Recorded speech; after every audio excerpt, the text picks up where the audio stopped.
This channel does not promote any violent, harmful, or illegal activities. All content provided by this channel is meant for an educational purpose only.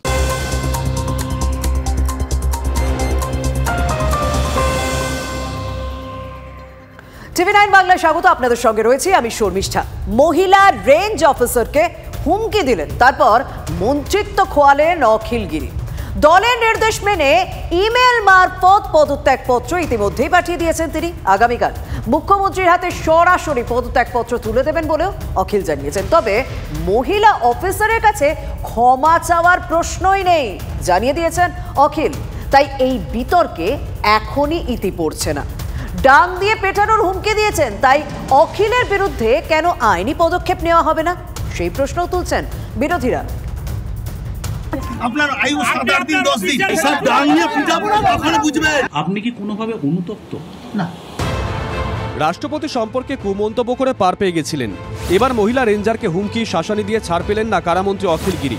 চরম বিতর্কের মুখে তৃণমূলের শীর্ষ নেতৃত্বের নির্দেশ মেনে মন্ত্রিত্ব থেকে পদত্যাগ করতে চলেছেন কারামন্ত্রী। কিন্তু এত কিছুর পরেও মহিলা রেঞ্জার অফিসারের কাছে ক্ষমা চাইবেন না বলেও নিজের অবস্থানে অনড় রইলেন অখিলগিরি। হ্যাঁ, পদত্যাগপত্র আমি লিখে ফেলেছি। পদত্যাগপত্র দল থেকে আসার পরে আমি লিখে ফেলেছি এবং সেটা আমি পদত্যাগ কালকেই মুখ্যমন্ত্রীর হাতে দিয়ে দেব। ক্ষমা চাওয়ার কোনো প্রশ্নই উঠে না। সূত্রের খবর, রেঞ্জ অফিসারকে হুমকি দেওয়ার ঘটনায় বিস্তর বিতর্কের পরে রবিবার দুপুরে কারামন্ত্রী অখিলগিরিকে ফোন করেন তৃণমূলের রাজ্য সভাপতি সুব্রত বক্সী। অখিলকে অবিলম্বে রেঞ্জ অফিসার মনীষা সাউয়ের কাছে নিঃশর্ত ক্ষমা চেয়ে মন্ত্রিত্ব থেকে পদত্যাগের নির্দেশ দেন তিনি। সূত্রের খবর, অখিল পদত্যাগ না করলে তাকে মন্ত্রিসভা থেকে বরখাস্ত করা হতে পারে বলেও বার্তা দেওয়া হয় তৃণমূলের পক্ষ থেকে। এর কিছুক্ষণ পরেই পদত্যাগের বিষয়টি সর্বসমক্ষে স্বীকার করে নেন অখিলগিরি। দল হয়তো ভেবেছে যে এটা দলের ভাবমূর্তি নষ্ট হচ্ছে, সরকারের ভাবমূর্তি নষ্ট হচ্ছে। যে কথাগুলো আমি উচ্চারণ করি সেই কথাগুলো পরবর্তীকালে মনে হয় বোধহয় না বললেই ভালো হয়। হয়তো আমার নিজের ভুল। মহিলা রেঞ্জারকে কি আপনি কোনোভাবে ফোন করে ক্ষমা কিছু চেয়েছিলেন বা তাকে সঙ্গে কথা বলবেন? আধিকারিকের কাছে ক্ষমা চাই না। আমার রাজনৈতিক জীবনে কোনদিন আধিকারিকের কাছে ক্ষমা চাই না এবং আমার ক্ষমা চাওয়ার কোনো প্রশ্নই উঠে না। দল বলেছে পদত্যাগ করেছেন, কিন্তু ওনার বিরুদ্ধে ব্যবস্থা হওয়া উচিত, আইনি ব্যবস্থা। উনি সরকারি আধিকারিককে কাজ করতে বাধা দিয়েছেন। বিতর্কের সূত্রপাত তাজপুর সমুদ্র সৈকতে বন দপ্তরের জমিতে জবরদখল উচ্ছেদকে কেন্দ্র করে। ঘটনাস্থলে পৌঁছে রেঞ্জার মনীষা সাউকে রীতিমতন শাসাতে দেখা যায় অখিলগিরিকে। আপনি সবাইকে নিয়ে চলুন, বেশি দিন থাকতে পারবেন না। আপনার আয়ু 7-8 দিন 10 দিন 25 ফুট আমরা নিলাম। এর ভিতরে যদি আপনি আসেন আপনি ফিরে যেতে পারবেন না। আমি আপনাকে ডাকছি। কথা বলবেন না আপনি আমাকে।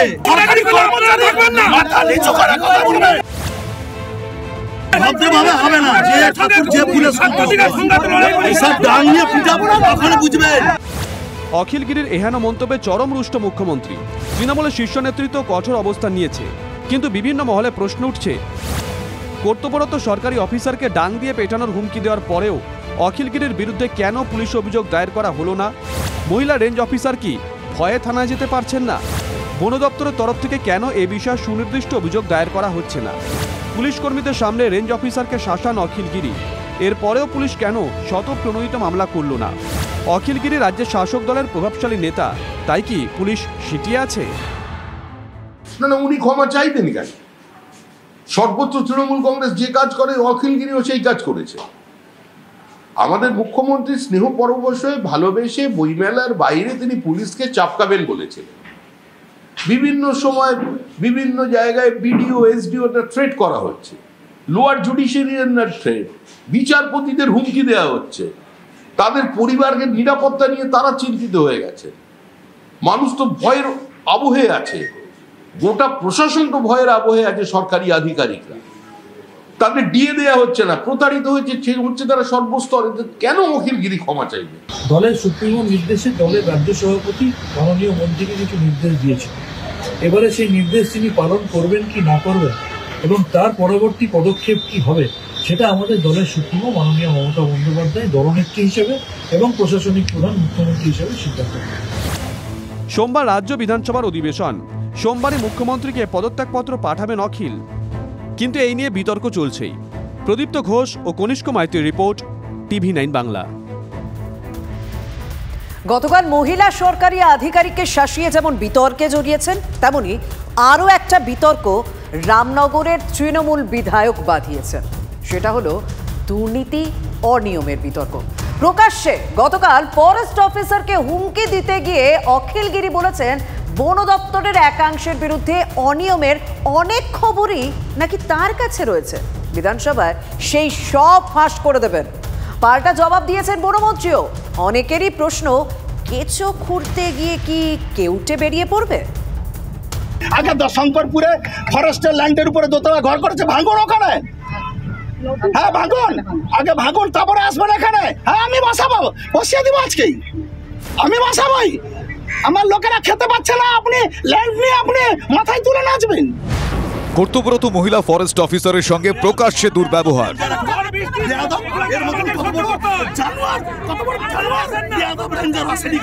শুধু অপমানজনক মন্তব্যই নয়, সঙ্গে হুমকি, হুঁশিয়ারি।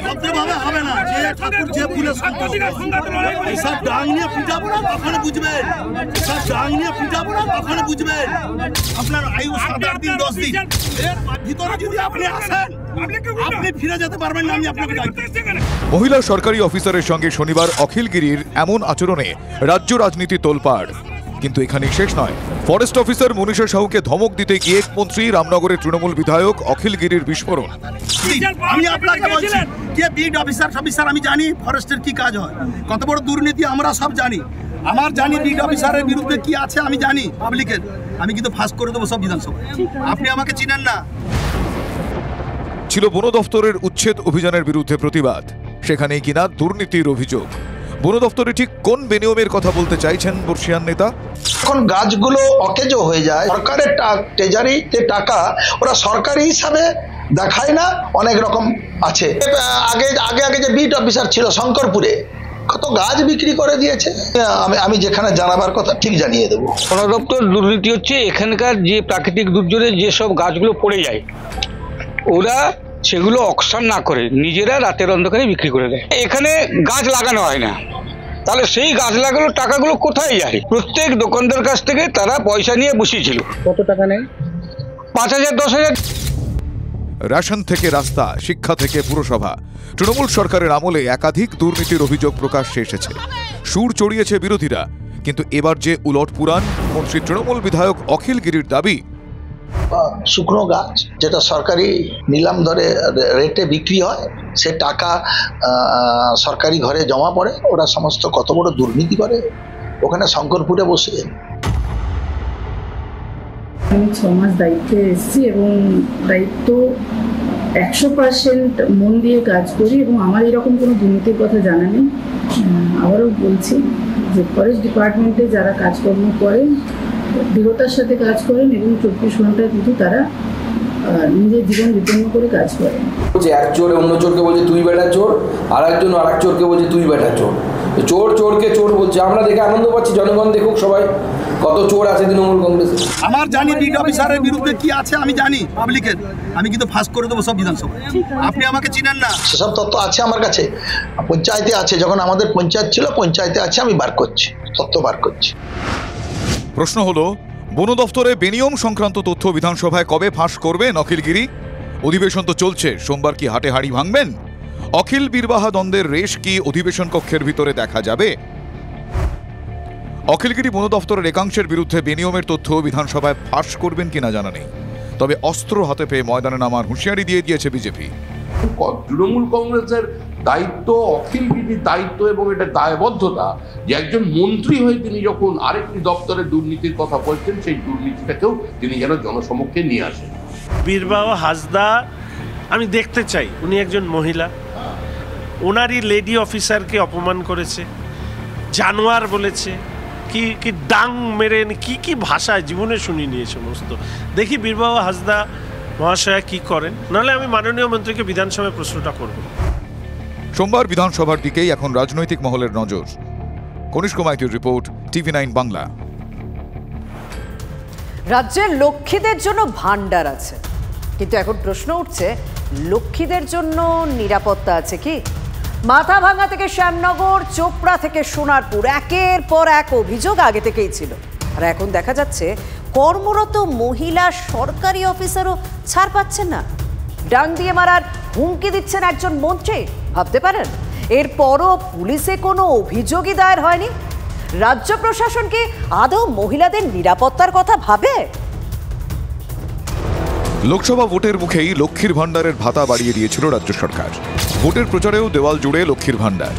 ভোটের ফলে দেখা যায় ভাতা দেওয়া ডিভিডেন্ডে ভর্তি তৃণমূলের ঝুলি, অথচ সেই লক্ষ্মীরাই বারবার আক্রান্ত, নয়তো নিগৃহীত। বিরোধীদের প্রশ্ন, ভাতা আছে, নারী নিরাপত্তা নেই? জুনের শেষে কোচবিহারের মাথাভাঙায় সংখ্যালঘু মহিলা আক্রান্ত হওয়ার অভিযোগ ওঠে। মারধর করে বিবস্ত্র করে 1 কিলোমিটার হাঁটানো হয়। এই অভিযোগ তুলে সরব হয় বিজেপি। মাথাভাঙায় পৌঁছয় জাতীয় মহিলা কমিশন। এর কদিন পরই একই ঘটনার ছায়া উত্তর 24 পরগনার শ্যামনগরে। বিজেপির মহিলা কর্মীকে বিবস্ত্র করে ফাটিয়ে দেওয়া হয় মাথা। জুনের একেবারে শেষে খবরের শিরোনামে উঠে আসে উত্তর দিনাজপুরের চোপড়া। এক মহিলাকে রাস্তায় ফেলে মারধর করতে দেখা যায় তাজমুল হক ওরফে জেসিবিকে। জেসিবি স্থানীয় তৃণমূল নেতা।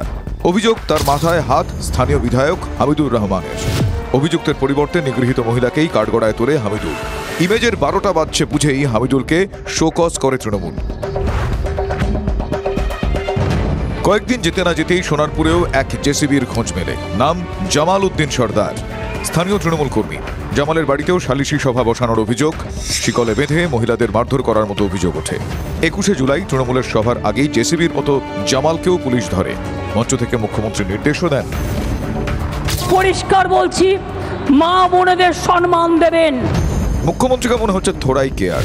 জেসিবি জামাল বিতর্ক থিতিয়ে যেতে না যেতেই কারামন্ত্রী অখিল গিরির উদয়।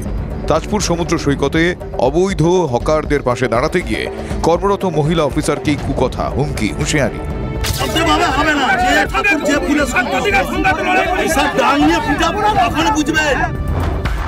একজন কর্তব্যরত সরকারি অফিসারের সঙ্গে এই ভাষা?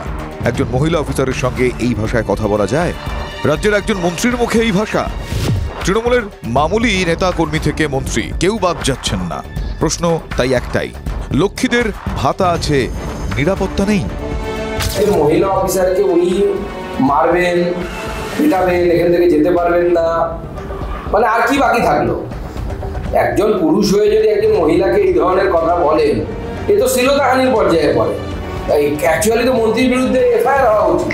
আসলে এরা নিজের ক্ষমতার দম্ভ জাহির করার জন্য সংখ্যালঘু, অন্য ধর্মের মানুষ, অন্যরকম দেখতে, অন্য জেন্ডারের মানুষ, অন্য লিঙ্গের মানুষ, অন্য রকম পরিবেশে থেকে এসছেন, এদেরকে মানুষ বলে গণ্য করেন।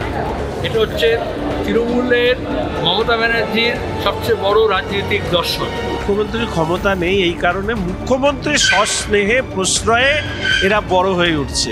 এইসব দেখে যাতে মানুষ তৃণমূলের বিরুদ্ধে মুখ খোলার সাহস না পায়, যারা অনৈতিকভাবে যারা জমি দখল করে আছে ইত্যাদি করে আছে, তারা যাতে আরো বলিয়ান হয়, ভোটের সময় যাতে ভোট লুট করে। দল যেটা মনে করেছে, যিনি মন্ত্রী হিসেবে তিনি যে কাজ করেছেন সরকারি আধিকারিক এবং সবথেকে বড় কথা একজন মহিলার প্রতি, তার জন্যই আজকে এই ব্যবস্থা নেওয়া হয়েছে। রাজধর্ম পালন করেছেন মমতা বন্দ্যোপাধ্যায়, যেটা সারা ভারতবর্ষের খুব কম ক্ষেত্রে দেখা যায়। বিরোধী তীরে বিদ্ধ শাসক দল, তাতেও কি সম্বিত ফিরছে শাসক নেতাদের? Bureau report, TV9 Bangla. মহিলা অফিসারকে হুমকি দিয়ে মন্ত্রিত্ব খোয়ালেন অখিল গিরি, কিন্তু দেখুন ভিডিওকে বোতল ছুঁড়েও দিব্যি রয়েছেন হাবড়া 2 নম্বর ব্লকের পঞ্চায়েত সমিতির সভাপতি। না, পুলিশে কোনো অভিযোগ দায়ের হয়নি, দলও কোনো শাস্তি দেয়নি। তৃণমূল নেতা রতন দাসের কীর্তি নাকি বড় কোনো ঘটনাই নয়। প্রশ্রয় সুরে বলছেন উত্তর 24 পরগনা তৃণমূল জেলা সভাধিপতি। রতন কি হাবড়া তৃণমূলের রত্ন, তাই ছাড় দেওয়া হলো তাকে? এই প্রশ্নই তো করছে বিরোধীরা। তৃণমূল নেতা মানেই কি কেউ কেটা? রাজ্যে পরিবর্তনের পরপরই ভাঙড় কলেজে অধ্যাপিকাকে জগ ছুড়ে মেরেছিলেন আরাবুল ইসলাম। উত্তর 24 পরগনাতেও এক তাজা নেতার খোঁজ। হাবড়া 2 নম্বর ব্লক বিডিও সুধাংশু শেখর সিংকে বোতল ছুড়ে মারেন তৃণমূলের পঞ্চায়েত সমিতির সভাপতি রতন দাস। কর্মরত সরকারি অফিসার নিগ্রহ, অথচ এখনো হাবড়া তৃণমূল নেতার বিরুদ্ধে কোনো ব্যবস্থা নেয়নি প্রশাসন। এখনো হাবড়া তৃণমূল নেতার বিরুদ্ধে ব্যবস্থা নেয়নি তৃণমূল। উল্টে প্রশ্রয়ের সুর উত্তর 24 পরগনা জেলা সভাধিপতির গলাতে। অনভিপ্রেত বলেও নারায়ণ গোস্বামীর মন্তব্য, সভাপতি পঞ্চায়েত সমিতি যে ঘটনাটা ঘটিয়েছেন সেটা অত্যন্ত অনভিপ্রেত। ঘটনাটা না ঘটলেই ভালো হতো। আমি এই বিষয়টাকে খুব একটা বড় চোখে দেখছি না। থালা ঘটিবাটি এক জায়গায় থাকতে গেলে একটু খুটখাট হয়। সবাই যে সব জেনে বসে আছেন, সব আইন নির্বাচিত প্রতিনিধিরা জেনে বসে আছেন তা নয়। জনপ্রতিনিধি কেন, এই আইন তো প্রত্যেক আমজনতারই জানার কথা। কোনো আমজনতা এই ঘটনা ঘটালে কি পুলিশ প্রশাসন ছেড়ে কথা বলতো? শনিবারও নারায়ণ বলেছিলেন বড় কোনো ঘটনা নয়। দেখুন, এক পরিবার মাথার উপরে ছাতার নাম মমতা বন্দ্যোপাধ্যায়, থালা ঘটি বাটির খুটখাট হয়, এটা আমরা খুব বড় করে দেখছি না। আর এটা খুব রেয়ার কেস। বাংলায় 341টা পঞ্চায়েত সমিতি আছে। বিডিওর দিকে অভিযোগের আঙুল তুলেছিলেন বারাসাতের সাংসদ কাকলি ঘোষ দস্তিদারও। আমাকে জেলা শাসক কিন্তু নিজে বললেন যে বিডিও সম্বন্ধে অনেক অভিযোগ আছে, সুতরাং উনি যখন দেখছেন এটা ওনার কাছ থেকে জানতে হবে। তৃণমূল কি ব্যবস্থা নেবে? নারায়ণ যা বলছেন তার দীর্ঘসূত্রিতা ছাড়া আর কিছুই নয়। কাল পর্যন্ত আমাদের বিধানসভা অধিবেশন চলবে। এরপরে 6 তারিখে আমার জেলা পরিষদে অনেকগুলো মিটিং আছে। 7 তারিখই সম্ভবত আমি এলাকায় যাব। বিডিও সভাপতি আরো কর্মাধ্যক্ষদের নিয়ে আমি বসবো। ঠিকই আছে, তাহলে তার বিরুদ্ধে কি ব্যবস্থা নেবেন? আপনি অখিলগিরিকে বলবেন ক্ষমা চাইতে, আর না হলে অখিলগিরিকে বহিষ্কারের কথা বলবেন, আর ওখানে ঘটিবাটির গল্প বলবেন, তাহলে আরেকজন গেলের সাথে নিয়ে ঘুরতে শুরু করবে। নারায়ণ গোস্বামী কি বলেছেন সেটা অন্য কথা, কিন্তু কোনো আধিকারিকের উপরে আমাদের দলের কোনো জনপ্রতিনিধি কোনোভাবে চড়াও হবে বা কোনো রকম বিষোদ্গার করবে বা বিরূপ আচরণ করবে, সেটা দল কখনো সমর্থন করে না। মহিলা ফরেস্ট রেঞ্জারের সঙ্গে দুর্ব্যবহার করে মন্ত্রিত্ব যেতে চলেছে কারামন্ত্রী অখিলগিরির, অথচ বিডিওকে বোতল ছুঁড়েও পঞ্চায়েত সমিতির সভাপতির গায়ে আঁচ লাগবে না। এক যাত্রায় পৃথক ফল হবেই বা কেন? দীপঙ্কর দাসের রিপোর্ট, TV9 বাংলা।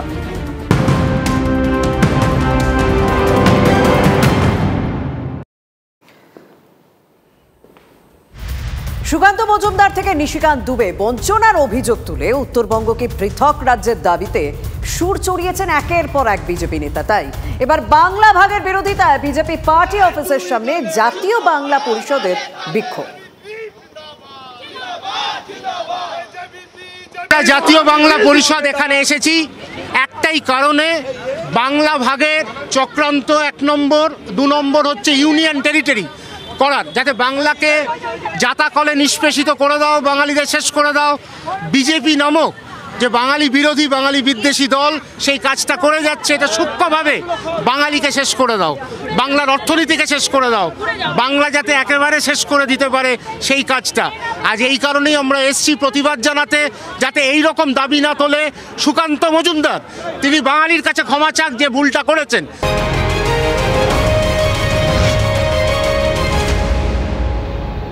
ভারতীয় হকি দলের পারফরমেন্সে উচ্ছ্বসিত হকি ইন্ডিয়ার প্রেসিডেন্ট দিলীপ তিরকে প্যারিস থেকে এক্সক্লুসিভ প্রতিক্রিয়া দিলেন TV9 বাংলাকে।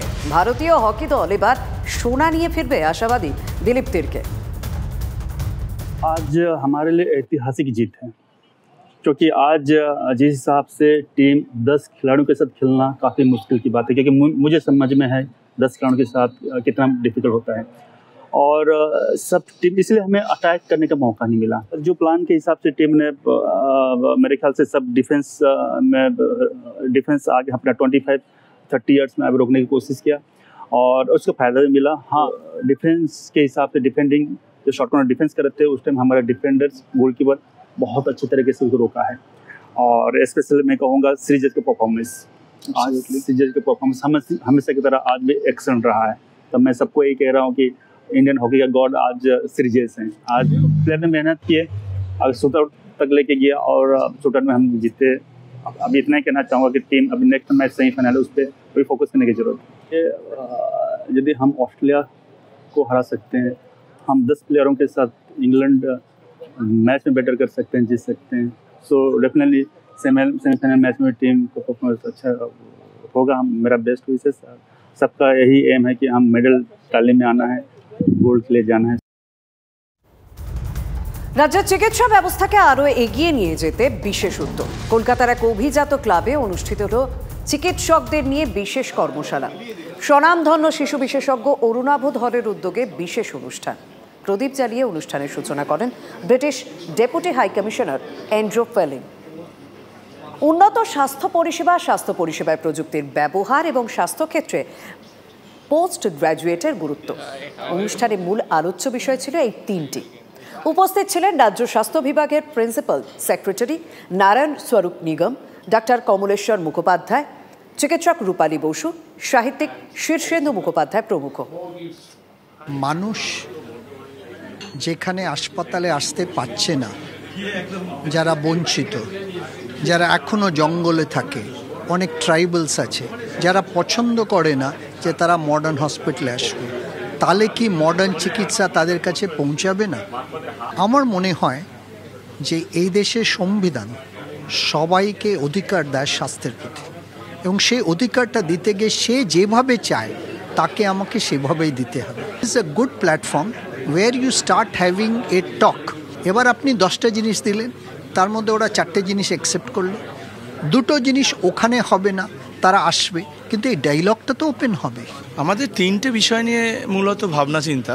একটা হচ্ছে হেলথ কেয়ার সার্ভিস ডেলিভারি, 2 নম্বর হচ্ছে হেলথ কেয়ারে টেকনোলজিক্যাল ইনোভেশন কিভাবে সাহায্য করতে পারে, আর 3 নম্বর হচ্ছে পোস্ট গ্রাজুয়েট মেডিকেল এডুকেশন। ইউকেতে NHS ন্যাশনাল হেলথ সার্ভিস একটা সিস্টেম, আর আমাদের এখানে একটা সিস্টেম চলছে। এই দুটো সিস্টেমের মধ্যে পরস্পরের থেকে শেখার অনেক কিছু আছে।